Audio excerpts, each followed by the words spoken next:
பெரிய வார்த்தையெல்லாம் பேசுறீங்க? அதெல்லாம் இல்ல. இல்லட்டி, உனக்கு சொல்லாம வெத்தலாக்கு மாத்திவிட்டோமே அதனால. நான் அதெல்லாம் நினைக்கல. உங்க தம்பி என்ன தெரியுமா சொன்னாரு? அவங்க இந்த மாதிரி செஞ்சதான் நல்லதுன்னு சொன்னாரு. அப்படியாத்தா? என்னடி பேச மாட்டியா? என்ன பேசணும்? இனிமே டீன்னு கூப்பிடலாம்ல, இல்ல இதுக்கப்புறமா கூப்பிடக்கூடாதா? கூப்பிடக்கூடாது. ஏன்? யார் கேப்பா என்ன? என் பொண்டாட்டியா நான் எப்படி வேணாலும் கூப்பிடுவேன். நிச்சயம் பண்ணதுக்கு இவ்ளோ பேச்சா? கல்யாணம் ஆகிடுச்சுன்னா கையில பிடிக்க முடியாது போலயே. பேசுவடி, பேசுவ, நல்லா பேசுவ.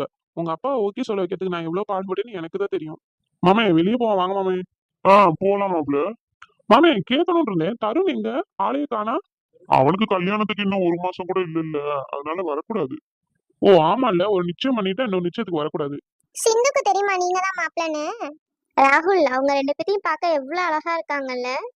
ஆமா சிந்து, என் கண்ணே பற்றும் போல மேட் ஃபார் ஈச் அதர் மாதிரி இருக்காங்க. நானும் அதே தான் நினைச்சிட்டு இருக்கேன் வந்ததுல இருந்து. சீனியர்